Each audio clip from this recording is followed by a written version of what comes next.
The next speaker is Roy. Roy's one of the Shooters and Fishers Party candidates in the lower house, and he's a cattle property owner. He's done a lot of work in the bush at a lot of amazing different levels. Thanks. Thanks, Todd. Yep. Excellent. All right, thanks for the intro. Look, I am going to spend a couple of minutes just telling you a little bit about myself because it helps tell a bit of a story about why I'm standing in front of you today. And I thank Doug and GameCon very much for the opportunity to come and talk to you. So, if we just turn the clock back, I'll take you on a little journey, a little story. After 6 years in boarding school, I left school, I went to the Army. I went down to Kapooka for 3 months, then 3 months IET training with the Infantry, ended up in 6 AR in Brisbane, did the Recon course, the ARA Recon course, did the first visual tracking course at Tully since the Vietnam era, and then ended up in Recon Sniper Platoon in 6 RAR, part of support company. Great way to start, first job out of school. Had a lot of fun, painted Brisbane red. But look, after that I went to study, went to Bathurst and took up an undergrad degree in social science with a major in criminology. Had too much fun, wanted to earn money, went to work, hospitality, timber mills, anywhere. After that went back to study, did my first postgraduate qualification as a drug and alcohol counsellor and group psychotherapist.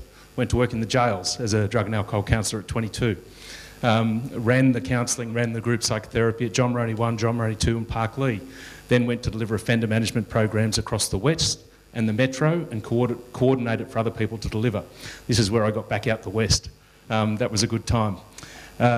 In 2004, I picked up a role working with Department of Ageing, Disability and Home Care. This is before the NDIS came along. So I went out west and was coordinating disability services for people with intellectual disabilities across the West.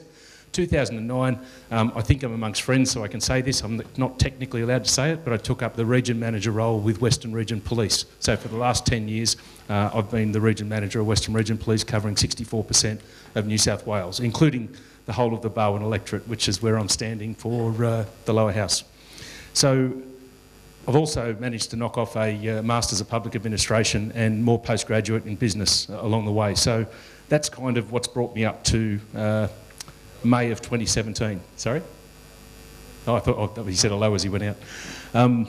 So in May of 2017, I stood as a candidate in front of the SSAA AGM to become the Senior Vice President. Now, that was the first time that anyone had actually gone from zero to a senior member within the board of SSAA New South Wales. I did that on a platform of change. The things I wanted to change, I wanted to resurvey the membership and find out what the strategic direction we needed for the organisation was.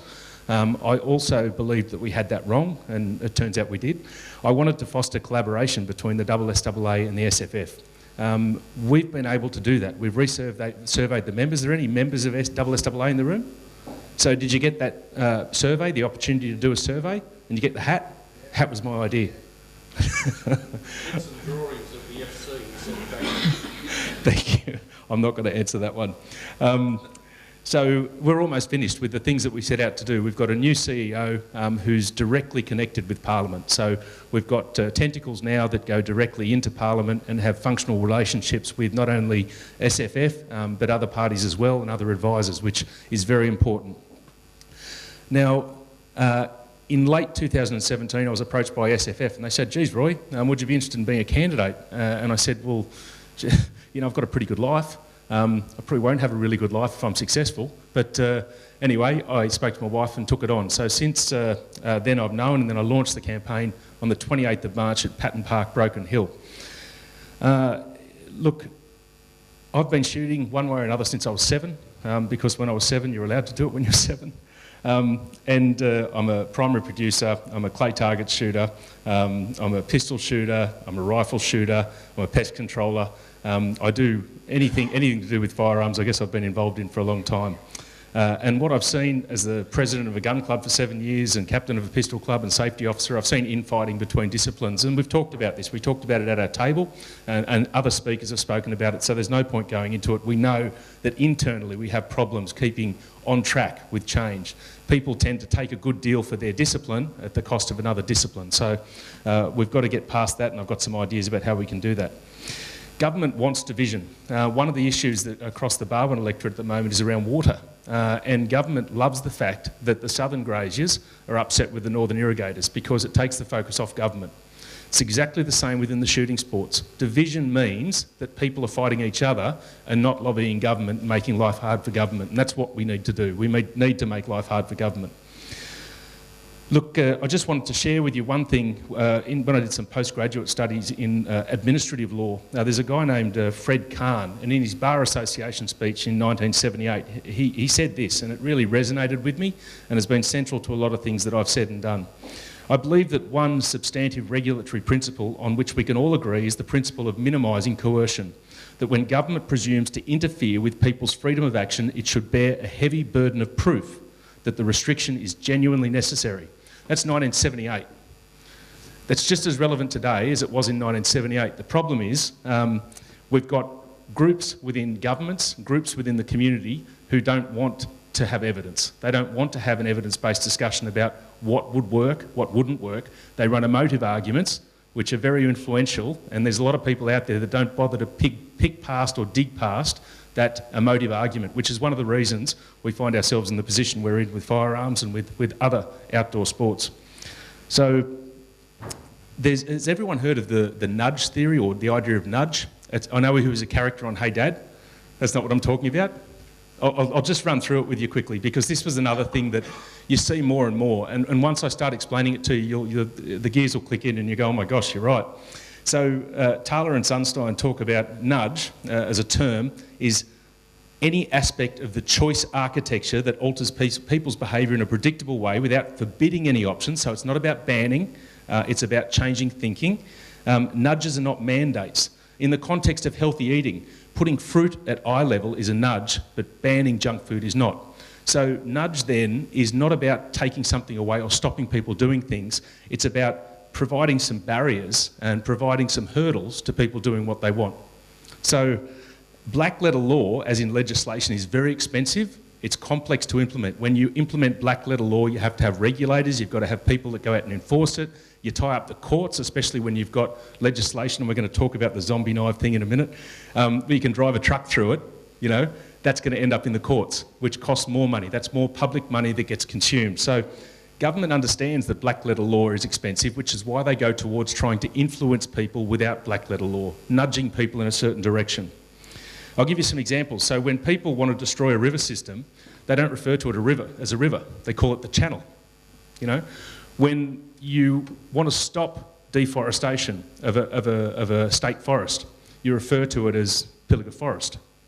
When you want to do something with coal seam gas in a state forest, you don't call it a forest, you call it the Pilliga Scrub, because scrub denotes a different value.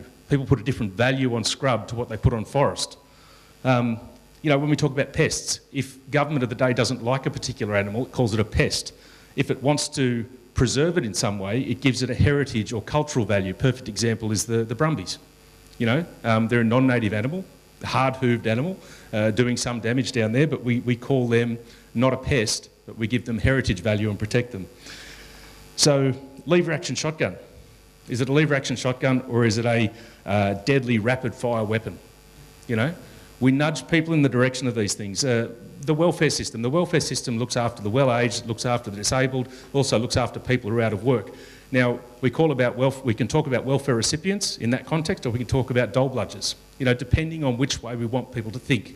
So we try and change people's thinking by changing the words, which pushes them in a direction. Now, your zombie knives. Now, having worked in government for 20 years, I wondered when I saw zombie knives appear in legislation if that was actually a bet.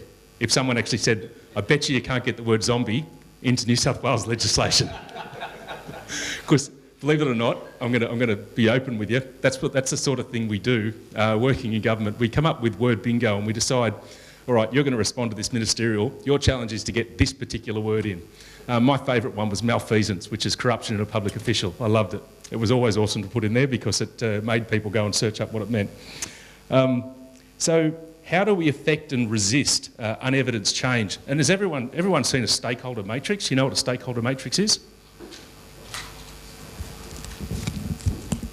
So there's two axes on a stakeholder matrix, okay? One is interest and the other is influence. So at this end, someone has neither interest nor influence. we leave them alone. They're no good to us. So at this end, they have high influence, low interest. Now, they're sleeping dogs, and what do you do with sleeping dogs? You let them lie, okay? You leave them alone, because if you annoy them, they've got a high amount of influence. There's people with high amounts of interest, but low levels of influence. They're the people who will do your heavy lifting. They're the people who will hand out documents for you. They're the people who will moderate web pages for you. They'll do those sorts of things for you. They'll spend their time. Then you've got the people who are both high interest and high influence. They're your key targets. They're the ones you really want to tap into if you want to get change. So if you think about different groups and different people in the context of this stakeholder matrix, it gives you a bit of an idea of who we need to target and who we want to leave alone when it comes to getting change. There's three things, and it's really good that people have been talking about the stock the lockout thing, because it's an example I was going to use. There's three things that I've seen that we need to have to actually get change and to resist unevidenced changes. The first thing is representation. That's a seat at the table. That's a voice, and I'm talking about upper and lower house. That's people in there to actually take the message for us. If you don't have someone taking the message into the upper and lower house, you'll get drowned out. The second one is coordination, logistics. You know, organising for groups to do things, booking out roads, getting the police on side so that they can have a protest, those sorts of things. Social media. Now, social media is incredible. I've got to be really careful what I say with this. I was talking to someone the other day and I said, you know, social media is amazing because you can touch people in the bathroom. And then I thought about it. You can touch them in their bedroom. Thought about that too. But truly, social media can touch people at any point, right? Whereas TV and radio is often limited to certain contexts. So social media is an amazingly powerful thing. You can engage with people in ways that you don't even imagine you can do. Do you realise that through Facebook, for example, you can target right down to a demographic, an age group, a town, interests, keywords. You can even target people who have similar interests to the people that already like your page. Facebook and social media is an amazingly powerful thing, and I think that more and more we're going to see it used to sway public opinion. So the Stop the Lockout group, I think at its height was up around 60,000 people following the page, is that right? 67, down to 47 as at this morning. All right, so for whatever reason that we've lost that support, we've lost some support there, so we'll need to fire that up again once government obviously starts to talk about lockout zones and marine parks again. So we've talked about representation, coordination, and the last one is mobilisation. So mobilisation is about a call to action. So that's about change. Now change, one of the things I know from a background as a drug and alcohol person, and this model was done by two blokes named Prochaska and De Clemente. Now Prochaska and De Clemente talked about a thing called the stages of change. And believe it or not, this is the same process that anyone goes through when they change. Change does not happen at a cognitive level, okay? Who in the room smokes? Okay, at a cognitive level you know that that's bad, right? Does it stop you? No. Who in the room has more than 2 standard drinks 5 days a week? At a cognitive level, you know it's bad. Do you change it? No. Who rides a motorbike above the speed limit? Some hands went down with you above the speed limit. Look, again, we know it's dangerous, okay? At a cognitive level, it doesn't change. So there's a thing called pre-contemplation. Now, pre-contemplation, pre being before, contemplation being thinking about. So in pre-contemplation, people are not thinking about change, right? People are not even considering it. There's a thing that happens when people slip into a state of ambiguity. Now, ambiguity is in two minds, right? So from pre-contemplation, they go to contemplation. Now, the thing about contemplation is that contemplation does not denote change. All it denotes is being in two minds. So people can slip between contemplation and pre-contemplation for ages. Now, you think about it. Geez, my pants are getting tight. I think I might go to the gym. Bugger going to the gym, I'm going out with the boys, right? I don't want to be in a relationship right now. Pre-contemplation. Contemplation, I'm feeling a bit lonely. All my friends have someone in their life. I'd really like to have someone in my life. I'm in two minds about whether I want to get into a relationship or not. Same can be said of, I'm not worried about the protection of my sport. I feel safe, my sport's okay, I don't need to worry about it. Holy crap, they're trying to lock me out of a fishing zone. I'm now worried and I'm in two minds.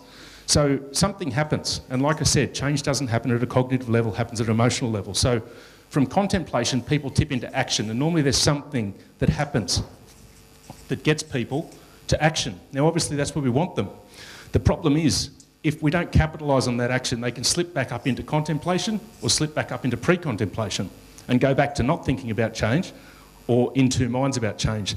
So from action, obviously, that's when we need to mobilise people. We need to get them involved in groups. We need to get them committed. You know, we've talked about the idea of the Stop the Lockout thing, and I think it's almost a textbook example of how you can mobilise a group. We had thousands of people marching from Hyde Park on Parliament House, yelling very loudly. I was one of them. And what I saw happen was I saw people come out of Parliament. I saw Justin Field come out of Parliament, who was one of the supporters.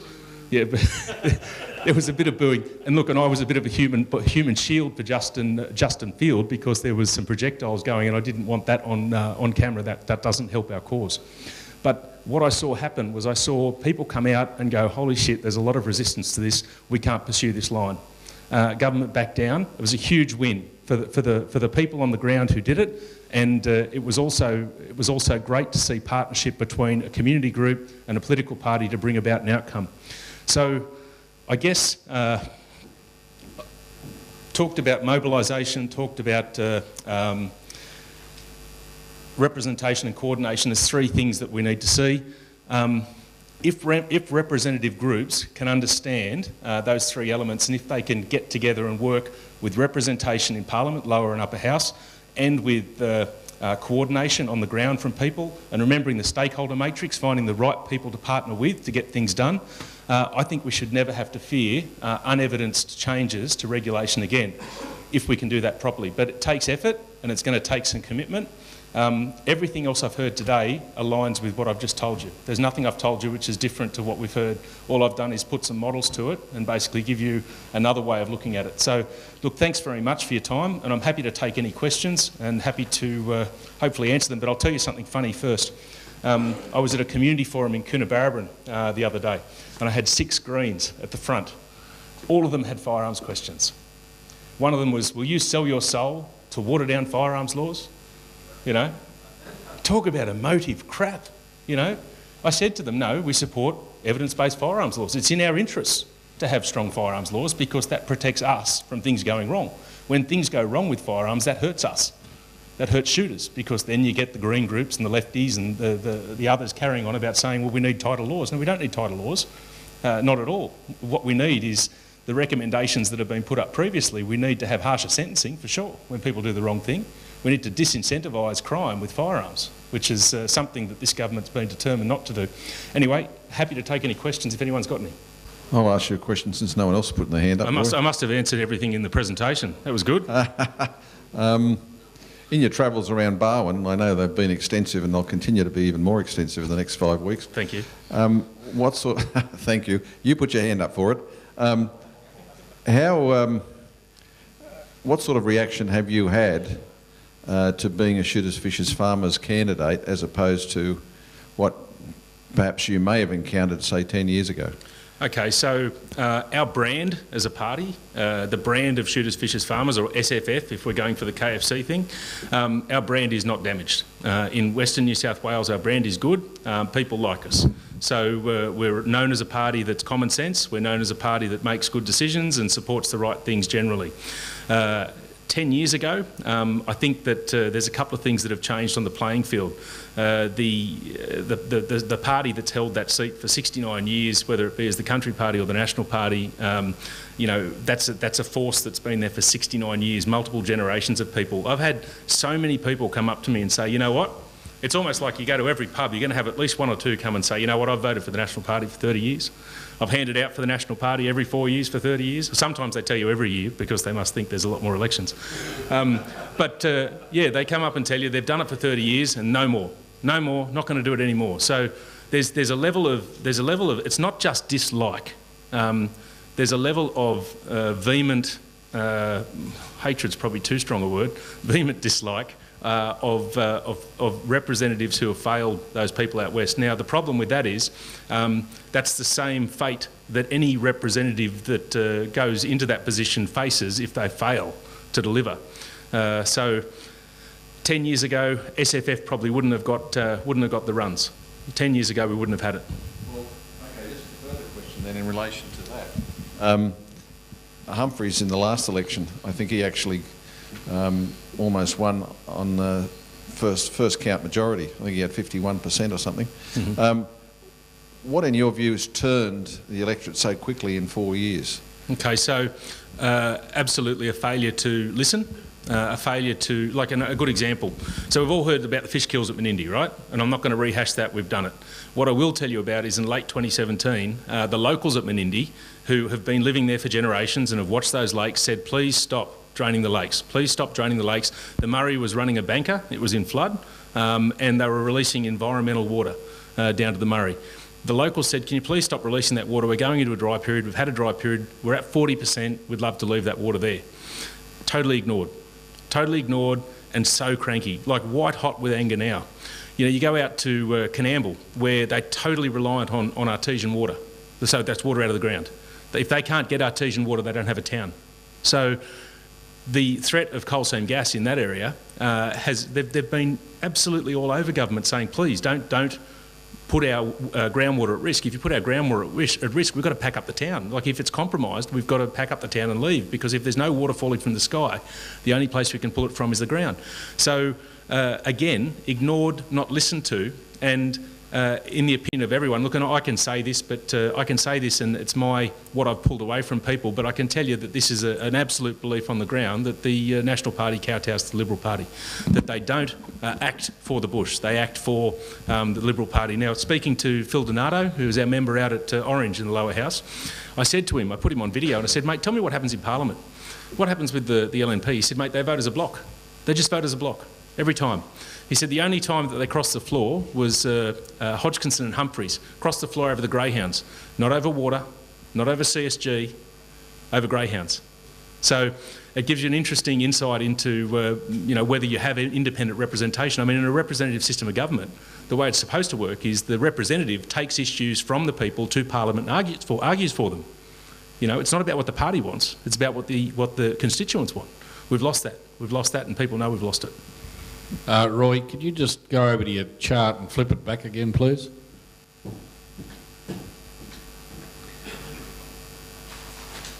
So that's the chart about influence and interest, and the point to get to is the top right-hand corner, isn't it? Well, they're our key influences. Right. So they're the people we treat them very carefully because they're high interest and high influence. So because all of the organisations that are here today and a whole heap of other organisations who aren't, very, very few of them get government money or get enough money to be able to run their own race. Rod Drew from Field and Game was a bit of an anomaly. They had I think their association numbers, club members were about 15,000, and they struggled, but they got Rod Drew there. So what do you think about the concept of, for organisations like the ones in this room, perhaps, what do you reckon about this? Perhaps the way to get to that top right-hand star is by trying to do the work necessary to get professional advocacy at that level, like a Rod Drew. Will that work? Yeah, it would. And the other thing that would work is, from an organisational size perspective, any of our interest groups are only going to have interest groups like fishing, hunting. They're only going to have so much influence because of size. However, if you can coordinate across groups and increase the size, that increases your influence. So professional advocacy is great, and I was going to talk about messaging, but I didn't go there. But that's where you could definitely use professional advocacy and professional representation to get on message, so that everyone's got the correct messaging. You know, you were talking about people saying the wrong thing online, or putting the wrong images up, and that sort of thing. That's where, if we're actually able to say to people, look, this is the way we talk about that. This is the way we talk about fishing, catch and release. You know, this is the way we talk about getting young people involved in shooting. So if we've got the language right and the messaging right, and everyone's consistent, it's going to make it a lot more powerful. Yeah, it was just a couple of things. We talk about associations and industries that are going to support overall all these different types of sport. There's a few things that I've been looking at lately. Australia's the only Western nation where airsoft is illegal. So there's a few things that sort of are crossing over at the moment, I think, that has to be addressed. We talked about the zombie knife thing, alarming. Now, going back to what I said before, relative to airsoft, I think it's relative to our industry and what we're doing. You've got Queensland, you've got the state-based laws, obviously, because each jurisdiction's got its own firearms laws. Now, obviously, we're talking about New South Wales laws here and that type of thing, but as Australian citizens, when you get different laws such as Queensland gel blaster. Now, you talked about, and like you're an ex-military man, surely paintball, airsoft is something that you'd support, but then you talked about imprisoning and stronger sentences for firearms and that type of thing. We've got circumstances here where people, ignorance is no defence in the judiciary, you know. I mean, Alan Cumberland, he was the New South Wales police armourer, and they locked him up for 8 years. So if he's not going to get away with it, I don't think anyone is. Now he's, I know him personally, and he's taught me a lot of things over a few years about how the judiciary actually works and all types of things. But when you've got, I'm just interested in what the shooter's position is, because I think it's the small things, and you're talking about getting a majority vote, and sorry mate, getting most people behind our cause. If someone can travel from Queensland with a toy gun, they come over the border, and they get a standard on parole period of 12 months, I think this is something that the shooters really have to start bringing up in Parliament, you know? Other things that I think are relative as well, like, I don't think, I'm a bit old-fashioned, like, are we going to start pushing for the women and elderly to have capsicum spray and tasers as well? I mean, because I still think these are important things, because when it comes to firearms, weapons in general and all these types of things, for the vast majority of the elite, they don't want people to have these things. They want control, they want power. I mean, what's the shooter's position on these types of things, if you would? Yeah, sure. So just remembering who we're trying to appeal to. So I'm a lower house candidate. I'm running in a seat which is a centre-right Conservative seat. They've got elements there of people who would love me to come out and talk about normalising access to airsoft or saying gel blasters aren't something that we need to worry about. The second I do that, if I come out and say something like that, I can guarantee you it would take about 30 seconds, and all of a sudden I would have the left side of politics saying, see, he just wants to put atomic bombs in the hands of newborn babies, right? That centre of the vote is, I'm talking about water, I'm talking about health infrastructure, I'm talking about educational outcomes for kids. I'm not talking about, everyone knows that the Shooters, Fishers, Farmers Party supports evidence-based firearms laws and supports people doing the right things with firearms. We don't want to regulate toys into being firearms, but at the same time, for the point that I'm at in a campaign, there's absolutely there's no value in me going out and talking about that. These guys can talk about it.